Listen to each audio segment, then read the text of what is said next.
l'État se mobilise pour Guékédou, mesdames et messieurs, dès la semaine prochaine.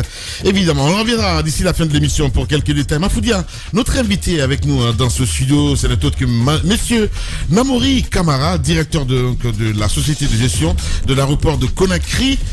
Aéroport Ahmed Sékou Touré. Monsieur Kamara, bonjour. Bonjour, monsieur Guérassi. Bienvenue dans cette émission, le GG. Merci. Alors, la bonne nouvelle qui vous amène dans ce studio, c'est cette acquisition. On parle de la Sogéac. On sait qu'il y avait une repartition. Et les 49% qui n'étaient pas à la Guinée, c'est fait. La Guinée obtient les 49%. Aujourd'hui, on est propriétaire. En fait, on s'occupe de l'aéroport à 100%. Comment on en est arrivé là et déjà, qu'est-ce que cela augure pour cet aéroport ? Merci beaucoup. Déjà, une question, est-ce que le nom de la Sogéac va changer? Parce que gestion de l'aéroport de Conakry, alors que désormais l'aéroport s'appelle Ahmed Sékou Touré. Est-ce que cela aura un impact? D'accord. Simple curiosité. D'accord, merci beaucoup. Il y a beaucoup de précisions et de nuances à faire pour le public qui nous écoute. Un État ne perd jamais la propriété de son aéroport. L'État a toujours été propriétaire de l'aéroport de Conakry. Donc il y a une précision de taille. Oui. C'est une concession que l'État a mise en place en 1987, appelée Sogéac, Société de gestion et d'exploitation, dans laquelle l'État détient 51% et les autres partenaires que vous avez indiqués tout à l'heure détiennent 49%. ADP, la Chambre de commerce de Paris et l'AFD, et de Bordeaux plutôt, en étaient des actionnaires. Donc, cette précision-là est très importante parce que souvent on nous interpelle à travers le continent pour dire que l'État a vendu son aéroport. Donc, c'est un bail, pour faire simple. Mais c'est une réalité quand même, M. Kamara, vous n'allez pas nier ça, je suis désolé. Ça n'a jamais été vendu. Non, pas vendre, mais dire qu'il y avait des actionnaires extérieurs. Oui, mais attention, il y a une nuance technique. L'État concède, met en place une concession. Il y a l'autorité concédante.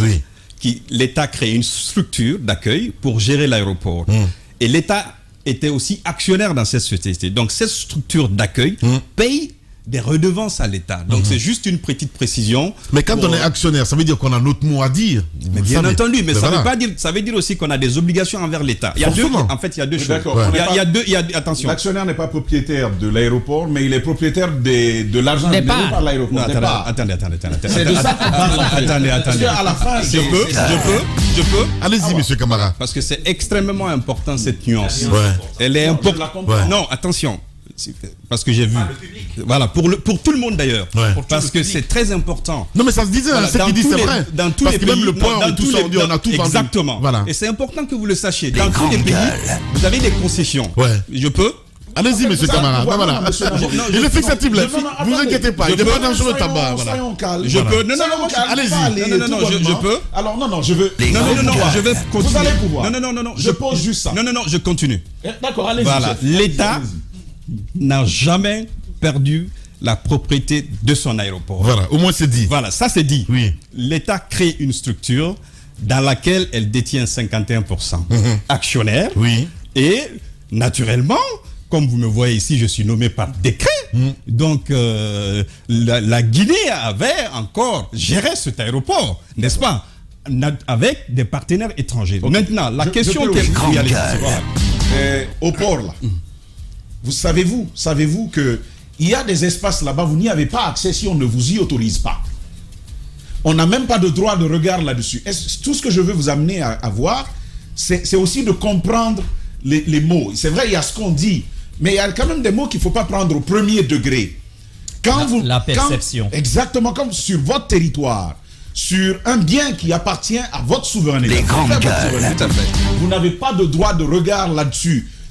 Tant que l'actionnaire qui est majoritaire ne vous y autorise pas, c'est ce qui fait que les gens disent c'est pas pour nous. Mais au fond, on sait. D'accord. Donc je vais vous mettre à l'aise. Voilà. La Guinée a été toujours majoritaire au sein de la Sogéac, 51%. Parfait. Voilà. Et la Sogéac paye à l'État. Donc cette précision est de taille. Alors qu'est-ce qui a motivé tout cela? En fait, il y a un projet de restructuration de la SOGEAC qui a été lancé en 2020.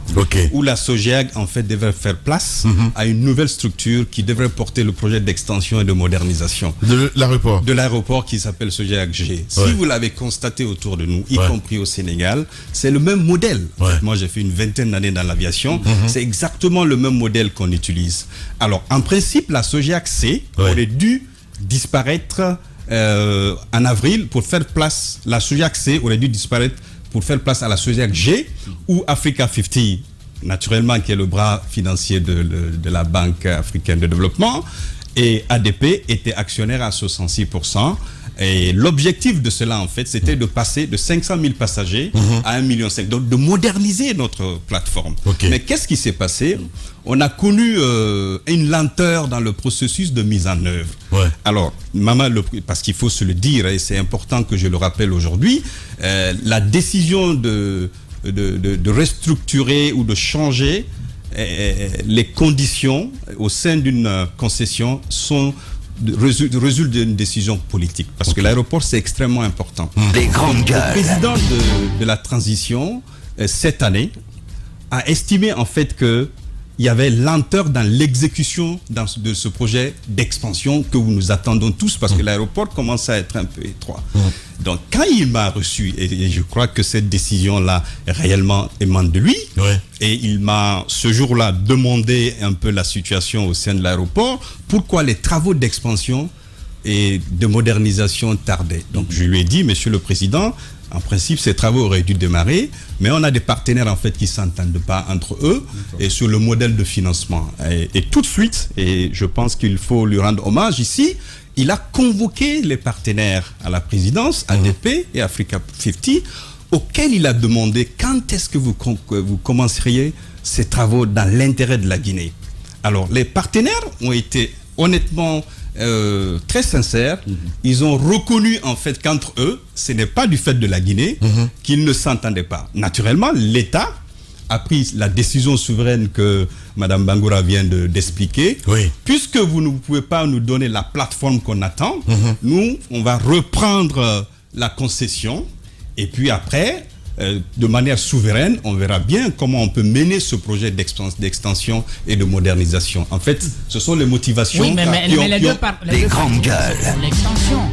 Vous aviez d'autres partenaires, disons d'autres actionnaires qui étaient à l'intérieur. Comment ça s'est fait leur départ finalement pour que l'État guinéen en soit d'abord le véritable actionnaire? Alors c'est ce que j'expliquais au début, c'est que les partenaires ne se sont pas entendus. D'abord il y a dans les deux structures. Les partenaires, vous parlez de Afrique. Dans la SOGEAC C, vous avez ADP depuis 1987 avec la chambre de Bordeaux. Et puis l'AFD. Donc ces structures-là, en tout état de cause, auraient dû aller disparaître, c'est ce que je dis, pour être absorbées par une nouvelle structure qui avait été... Les lancements même avaient été faits par l'ancien président pour le projet de modernisation et d'extension. Vous vous souvenez, en 2020. Donc la nouvelle structure... Ce que vous nous dites, c'est que ces actionnaires-là allaient déjà se retirer. En fait, pas se retirer, ils n'étaient pas dans le projet d'extension. ADP était là-dedans, et avec un nouvel actionnaire, Africa 50. Mais là n'est pas la question. La question fondamentale, c'est que nous, aujourd'hui, l'État reprend totalement l'actionnariat au sein pour restructurer un peu la gouvernance de gestion de la SOGEAC à l'effet de l'ouvrir à d'autres actionnaires. Donc, l'ambition et l'objectif de l'État ne consistent pas, il faut le dire, à être le seul actionnaire. Mais c'est une étape. On a quand même envie d'avoir les détails. Comment ça s'est fait pour les désintéressés? Parce que ça ne s'est pas passé comme ça. C'est des gens qui étaient actionnaires, ils avaient des parts. Comment ça s'est passé? Ça, c'est une très très bonne question. D'ailleurs, vous serez surpris, en fait. Dans le processus, on a pris un cabinet. Comme je l'ai dit, il y avait un chronogramme de transfert. Lorsque vous confiez l'exploitation ou l'expansion de votre aéroport à des actionnaires qui n'arrivent pas à faire le travail, qu'est-ce que vous faites? Vous reprenez la souveraineté. Donc, qu'est-ce qu'on a fait? En principe, au 1er janvier, la SOGEAC G, donc l'État a entamé 2 opérations. L'État, d'abord, a récupéré 100% des actions dans l'AG parce qu'il y a des études. Vous voyez la clôture, les 10 km de clôture en béton. Oui. Et il faut le dire aujourd'hui, c'est une occasion. Et ont pu être financés grâce à cette structure, ce véhicule d'investissement de l'AG où l'AFD, où l'Africa 50 et ADP étaient actionnaires pour l'expansion. Mais comme ils ont dit qu'ils ne pouvaient pas continuer, ils ne s'entendaient pas, donc on s'est retourné, les partenaires, l'AFD et la Chambre et l'ADP sont venus dans la CEI nous dire, ok, voilà ce qu'on va faire. Nous, on a fait 37 ans en Guinée, on a de bons rapports avec vous, et nous allons vous faciliter la tâche. Hein? Au lieu qu'on liquide, parce que la soja aurait dû être liquidée. Voilà pourquoi la question que vous avez posée a une pertinence. En principe, on était dans un processus de liquidation de la soja au profit de la soja des grands gueules. Donc ils sont venus, ils ont dit, au lieu d'aller à la liquidation, pourquoi on ne s'entendrait pas? On est là depuis 1987, nous on vous cède, on fait une cession. Donc on leur a dit évaluer, on a pris des cabinets, etc. Et ils nous ont cédé les 49%.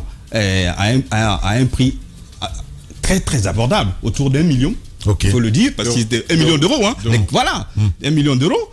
Et alors que la Sogiac fait autour de 170 et 180 milliards de chiffre d'affaires, en fait, je pense qu'ils ont aussi eu à l'esprit de maintenir les bonnes collaborations qu'ils ont avec la Guinée. Ouais. Et c'est le moment pour moi de les féliciter parce que les choses ont été extrêmement facilitées pour la Guinée. Mais l'objectif in fine de tout ça, de cette restructuration, c'est ce qui est important, c'est vraiment le projet d'expansion et de modernisation dont on a commencé déjà les démarches, mais il ne faut pas attendre cela. Parce que si vous vous souvenez, M. Guirassy, qu'est-ce qui manque très souvent avant qu'on ouvre le capital d'une entreprise aujourd'hui, dont on peut dire qu'elle est publique parce qu'elle est détenue à 100% par l'État? Il faut d'abord améliorer la gouvernance. Donc nous sommes en train d'améliorer la gouvernance à telle enseigne qu'aujourd'hui, notre aéroport, l'aéroport Ahmed Sékou Touré, est classé 2e en Afrique en termes de reprise de trafic, après le Botswana. Ouais. Voilà, donc c'est extrêmement important. Donc les investisseurs qui viendront demain, ils trouveront qu'il y a quand même une gouvernance, parce qu'à vrai dire, la gouvernance, malgré tout, parce que je lis un peu, les gens pensent que la baguette magique c'était ADP. Non, on a toujours été directeur général. Le directeur général de la Je comprends, mais les performances là viennent d'où justement? J'ai entendu ces derniers temps. Avant les performances, il a lâché quelque chose d'intéressant. Moi, je veux bien creuser un peu.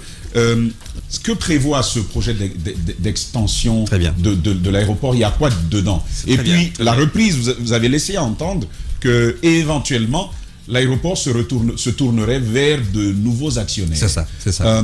Parlez-nous-en. C'est ça, c'est très bien. Alors, le projet d'expansion et c'est d'ailleurs ce qui a motivé c'était des discussions assez houleuses. En fait, les partenaires qui partent voulaient rester. Mais ils voulaient nous donner... Parce qu'ailleurs, tout le monde veut... Hein. Non, tout le monde l'a fait. Absolument. Exactement. Si vous regardez le modèle... Est-ce que c'est même pertinent d'étendre l'aéroport? Est-ce que c'est pas mieux d'aller... Ça, c'est une deuxième question assez pertinente. Comme vous l'avez vu, par exemple, quand vous prenez le Sénégal, c'est Souma qui est là-bas, les Turcs et les Sénégalais... Justement. Voilà, donc... À côté ils ont postulé aussi d'ailleurs pour la Guinée. À Sierra Leone aussi, voilà, etc. Ouais. Ils vont finir bientôt pour la Sierra Leone. Le Niger, c'est Souma, etc. Donc, on a pris cette décision-là parce que tout simplement, nous estimons qu'actuellement, nous sommes sur une plateforme. Il faut anticiper sur la demande, sur les prévisions. Aujourd'hui, on fait 500 000 passagers, disons 600 000 passagers. Alors, quand on fait 600 000 passagers, on est encore un petit aéroport comparé à Abidjan ou à Dakar. Donc, l'objectif principal de ce projet de modernisation, c'est de passer à 1,5 million. On estime qu'on peut encore rester sur cette plateforme où la superficie fait 247 hectares, si l'architecture est adaptée, jusqu'à 1,5 pour des gens qui ont géré, parce que bon, voilà, jusqu'à 1,5-2 millions, on peut encore rester ici. Et après, il faut anticiper. Agbessia? Oui, en fait, on a 247 hectares à Agbessia.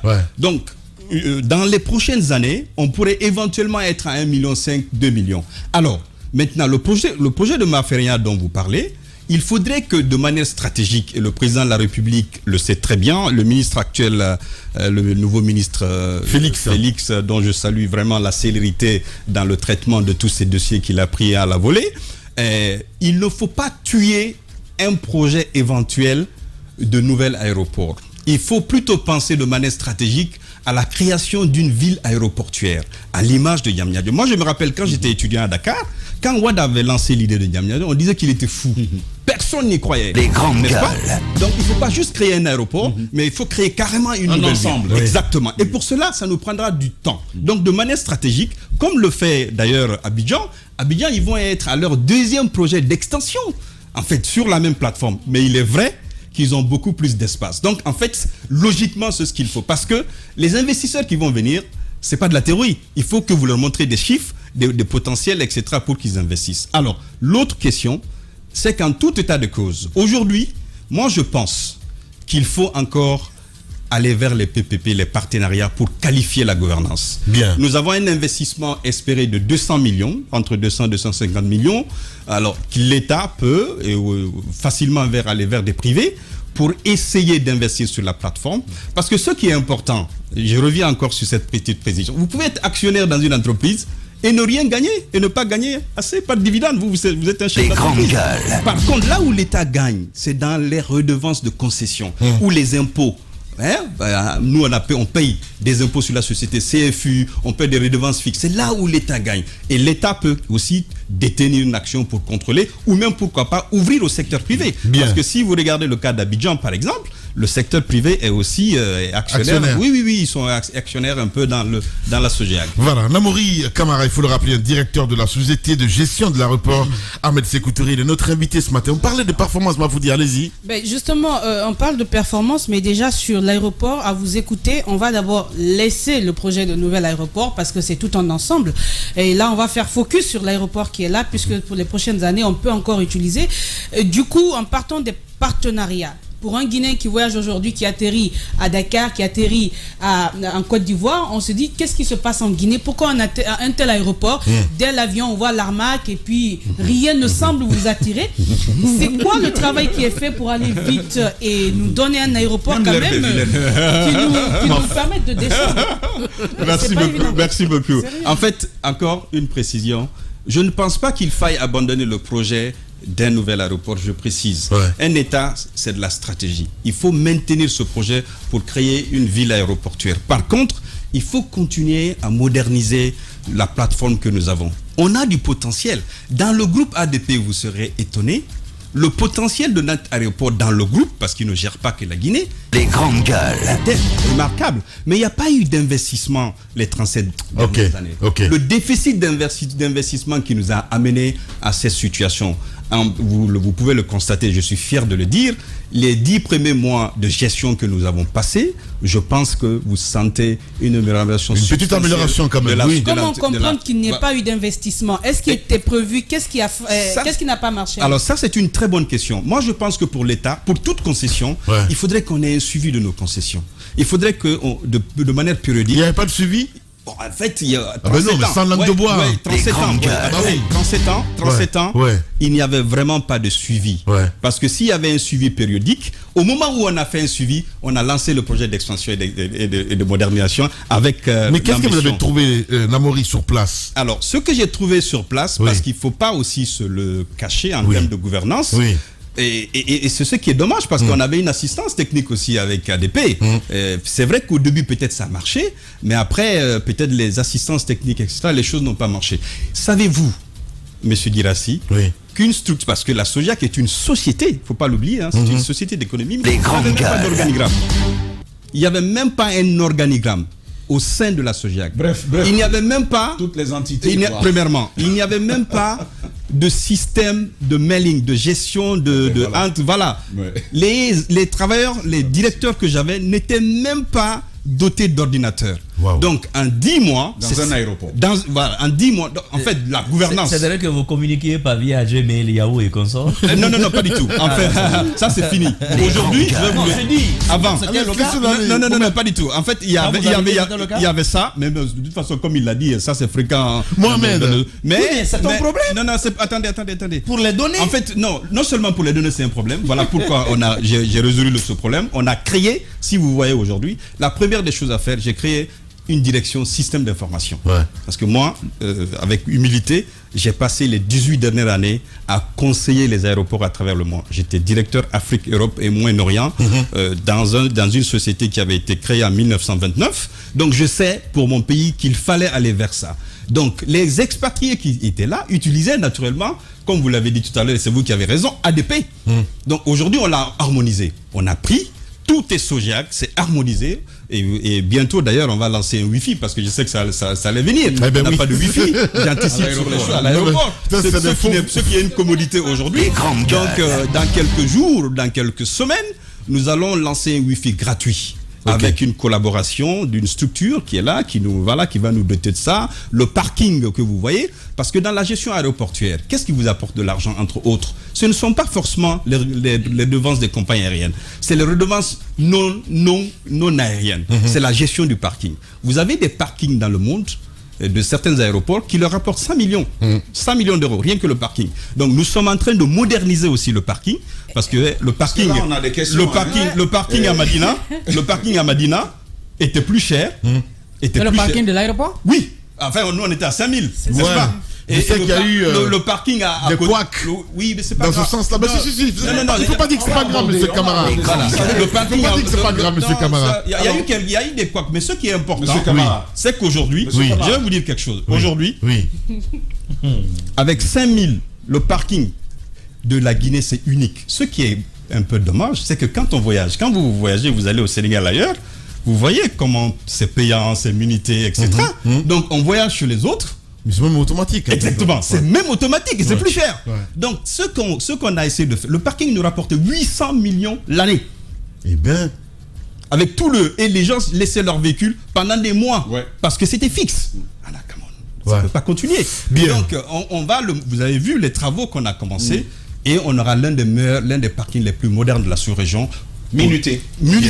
D'accord. Allez-y. On n'a pas d'espace. Si, on a beaucoup d'espace. Vous avez vu le parking. Ah oui. On a vu côté autoroute, c'est cette partie. On a beaucoup d'espace. C'est la rotation. Parce qu'en fait, pourquoi on n'a pas d'espace? C'est quand vous faites à 5000 fixes, les gens, mais quand c'est minuté comme ailleurs, vous le savez, les gens les déposent minutes, ils ne restent pas longtemps. N'est-ce pas? Donc il y a la fluidité du trafic.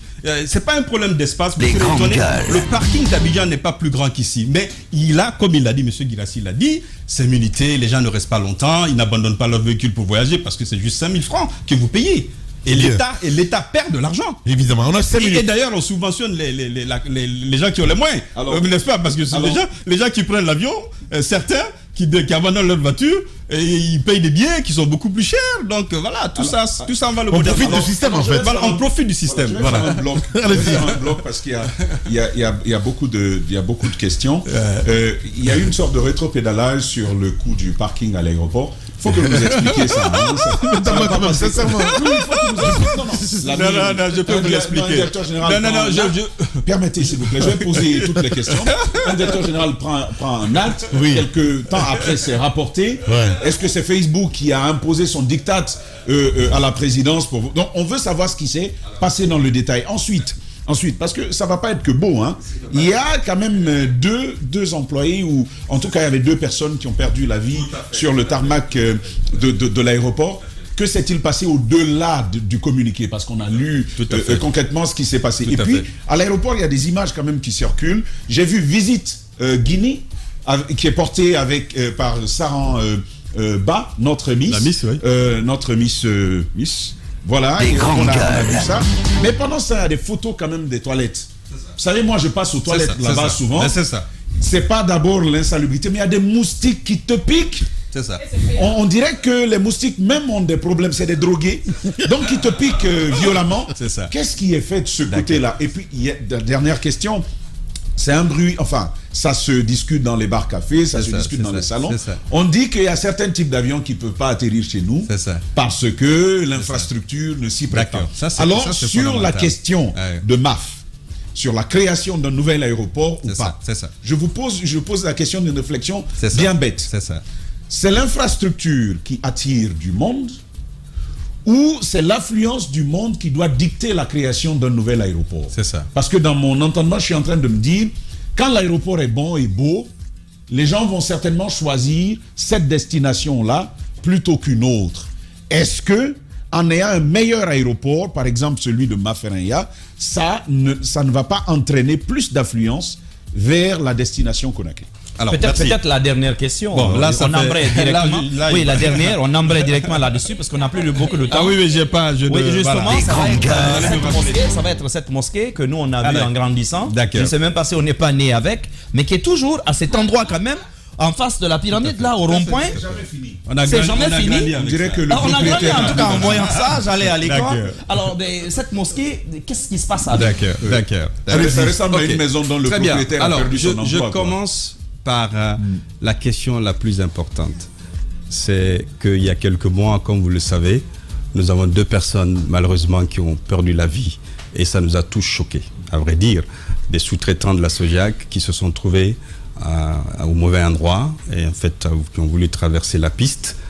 Donc les choses se sont faites, ça a été tragique. Donc je pense qu'émotionnellement c'est quelque chose en tant que directeur général de la Sogeac qui me touche. Avec une moto. Avec une moto. En fait c'est qu'ils sont voilà. Ça se fait habituellement une moto sur le tarmac? Ça ne se fait jamais. Mais, encore une fois, les questions de sûreté et de sécurité, vous savez comment ça se passe, vous voyez un peu le comportement, etc. Voilà pourquoi la sûreté et on compte sur vous, les médias d'ailleurs, et la sécurité, c'est une question collective. On ne doit pas s'amuser avec ça. Je vous raconte une anecdote sur ces questions. Je ne donne pas l'aéroport de Ahmed Sékou Touré. Je me trouvais lors d'une mission à Bastia, en Corse. Et vous pouvez aller sur ma page Facebook personnelle, c'était en 2017, je l'ai même relancé, où une personne a été accueillie avec... vous connaissez la Corse un tout petit peu. Donc, c'est des questions qui sont assez très... Mais ce qui est intéressant, c'est qu'il faut tirer une leçon de cet événement. Je pense qu'on a tiré suffisamment une leçon. On a renforcé la sûreté et la sécurité, le suivi, d'abord la formation. Parce que je pense que si cette personne-là était bien formée, sensibilisée, on ne l'aurait pas fait à vrai dire. Donc, mais toujours est-il que en termes de sûreté et sécurité, voilà pourquoi on a fait cette clôture de 10 km en béton armé qui est saluée par toutes les compagnies aériennes. En effet, avant qu'une compagnie aérienne ne desserve, c'est vrai qu'il y a l'aviation civile qui s'occupe de la sûreté et de la sécurité, les compagnies aériennes elles-mêmes viennent avec leur équipe de sûreté et sécurité avant de desservir le pays. Donc, TAP a toujours continué. L'équipe est venue, il y a une enquête qui est pour situer les responsabilités. Mais le ministère des Transports et des Infrastructures, M. Yayasso à l'époque et toute son équipe ont vraiment saisi cette question de manière extrêmement importante pour ne pas que cela arrive. Et là, nous allons dans le bon sens. L'autre question qui est liée au parking, le couac qui est lié au parking parce qu'il faut qu'on en parle. En fait, je pense qu'à vrai dire, nous avons pris la décision d'augmenter parce que c'était pas forcément pour renflouer systématiquement les caisses, mais cette question de fluidité où les gens viennent abandonner leur véhicule et voyagent. Et puis la Guinée ne peut pas faire l'exception. Donc, si vous voulez, lorsque cette décision a été prise, naturellement, le ministre a jugé d'alors, en fait, il n'a jamais été contre. La preuve, le tarif au parking a augmenté. Aujourd'hui, on est à 10 000. Voilà. Il m'a juste demandé de réfléchir sur la question pour trouver une meilleure approche. Parce qu'en effet, la gestion, Sogeac, c'est une société de gestion. Donc, il faut que nous gérons la société au mieux pour payer à l'État. Parce que si le parking aujourd'hui génère des revenus, qui paye, qui bénéficie in fine? C'est l'État. Non seulement l'État à 51%, mais nous payons des redevances à l'État. Donc, je pense que sur cette question-là aussi, les choses se sont très bien passées. Nous allons doter la Guinée, avant même le projet d'expansion et de modernisation, d'un parking automatisé, moderne, comme ailleurs, peut-être un peu plus moderne. Il faut avoir de l'ambition pour son pays. Il ne faut pas verser dans les petits détails. Et pour avoir de l'ambition pour son pays, il faut aller vers le développement infrastructurel. Tous les pays l'ont fait. Donc, cette question, en fait, de dire, est-ce que c'est de belles infrastructures qui attirent forcément le trafic? Pour moi, qui ai une petite expérience, un aéroport, ce n'est pas l'architecture. Ce ne sont pas les bâtiments. L'aéroport, non, pas du tout, encore une fois. C'est la piste, d'abord, qui fait l'aéroport. Ouais. C'est la piste. Parce que c'est la piste même qui est certifiée, à vrai dire. Ce que les gens ne savent pas. Vous avez des aéroports low cost en Europe qui font des millions. Mais il n'y a rien. Vous venez, vous descendez, c'est juste un hangar. Mais tout est correct. Alors, nous, ce que nous voulons, en fait, pour une approche, parce que c'est une société, il faut répondre à cette demande. La Guinée ne peut pas rester avec une infrastructure de ce... Surtout qu'il y a du potentiel. Lorsque votre aéroport est classé 2e en Afrique, justement, ce n'est pas une fierté, ça? Est-ce qu'on doit continuer? Voilà pourquoi le président de la République, au moment où je vous parle, il est derrière le projet d'extension et de modernisation de cette infrastructure. En première ligne, et il ne ménage aucun effort pour que dans les 18 mois, 24 mois, c'est ce qu'il a dit aux partenaires, je veux mon aéroport dans ce délai. Si vous voulez venir avec moi, il n'y a aucun problème. Dans 18 mois, vous dites? 18-24 mois. Voilà. 18-24 mois. Voilà. C'est déjà lancé le projet? Oui, mais en fait, le projet était là. C'est ce que je disais. Depuis 2020. C'est une continuité. Voilà, c'est une continuité. Voilà pourquoi, du coup, bien. À l'époque, c'était 150 millions d'euros. Donc, le projet était très avancé. Mais c'est que la différence cette fois-ci, c'est qu'on a un président de la République qui a pris le soin de les appeler et il leur a regardé dans le blanc des yeux. Vous ne pouvez pas continuer à charrier, à vous amuser avec l'aéroport. Dites-moi, vous voulez continuer? Vous continuez avec la concession parce que vous avez une concession.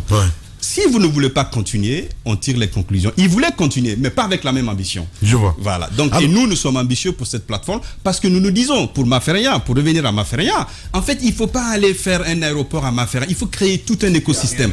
Exactement. Il faut créer une ville aéroportuaire. Voilà. C'est en fait la tendance, on appelle ça Airport City. Là, si vous avez remarqué, un aéroport aujourd'hui, ce n'est pas un endroit où on... C'est comme les cités. Exactement. Et puis un aéroport, ce n'est pas un endroit de départ et d'arrivée. C'est c'est toute une vie autour. Et c'est cette vie-là qu'il faut recréer. Donc moi, je parle sous le contrôle de plus hautes autorités. Il nous faut, comme toujours, anticiper, se dire qu'il nous faut créer une ville aéroportuaire. En effet, le projet de Mafereya, c'était un projet, mais est-ce qu'il y avait des études? Je ne suis pas très sûr. Donc, il faut quand même sécuriser ce projet pour les 15-20 prochaines années, pour faire comme Yamyad, comme Wad l'a fait. Parce que Wad, du côté du Sénégal. Oui, on l'avait traité de fou. Moi, j'étais étudiant. Ben, aujourd'hui, c'est lui qui a raison. Vous gérez en même temps la regard ou pas la mosquée, il m'interpelle sur la mosquée. J'en conviens. Et je crois que c'est le seul aéroport où en fait vous avez une mosquée qui juxte le terminal. En fait, la mosquée n'est plus fonctionnelle. Je pense que dans la plupart des aéroports dans le monde, vous avez des salles de prière, n'est-ce pas? Mais pas une mosquée à côté. Je pense que ça, c'était une erreur. Et qui donne sur la... Oui, mais voilà pourquoi on l'a arrêté. Bien. Voilà pourquoi on l'a arrêté. Personne ne va prier là-bas. Arrêtez, mais tout le monde a peur de démolir. Les grandes gueules. Mais c'est là, sinon... Moi, je veux qu'on parle de la regard. Vous allez démolir. Parce que c'est la question. Vous allez la démolir. On ne prie pas dedans, on continue ça, c'est une bonne question, mon cher ami. Ça, c'est une très très bonne question. Je pense que cette décision-là va être prise de manière souveraine. Bien. On parle de la regard maintenant. Qui a la souveraineté sur cette décision? C'est l'État. Mais c'est vous là-bas. Moi, je suis concessionnaire. Je gère une concession. Voilà, mais non, il y a une décision importante déjà qui a été prise, c'est qu'on arrête. Personne depuis des décennies, personne ne prie. Je crois que le premier président avait envoyé quelqu'un pour démolir, etc. Ça n'a pas eu lieu. Le deuxième, ça n'a pas eu lieu. Mais en fait, je crois qu'à un moment donné, à vrai dire, il faut que nous prenions cette décision. Mais à la fin, on peut laisser. En fait, on peut laisser pour faire le seul aéroport au monde. Non, ça devient un lieu touristique qu'on vient voir. Non, en fait, ça va en parler. C'est possible. Il ne peut pas se faire. Non, à un moment donné. Il y a une question de sécurité aussi. Oui, mais heureusement qu'il y a la sécurité maintenant. Non, heureusement qu'il y a la sécurité parce que personne ne l'utilise. Voilà. Maintenant, l'autre question, c'est la deuxième étape. Voilà. Je parle de la regard maintenant. C'est très important. Vu qu'il n'y a pas de vol intérieur aujourd'hui. Comment ça se passe? Parce que encore, c'est pire. Je veux dire, nous, on a pris l'avion là-bas pour aller du côté de Cancan. C'est ça. Qu'est-ce qui va se passer dans ce sens-là, monsieur Camara? En fait, il a posé une question qui était assez intéressante. Dans le projet d'extension, on a un nouveau terminal de 2 hectares. L'aérogare que vous voyez, domestique, doit disparaître. Mais aujourd'hui, il y a un trafic pour l'intérieur. Et encore une fois, j'ai beaucoup apprécié la vision intégrée de l'actuel ministre des Transports.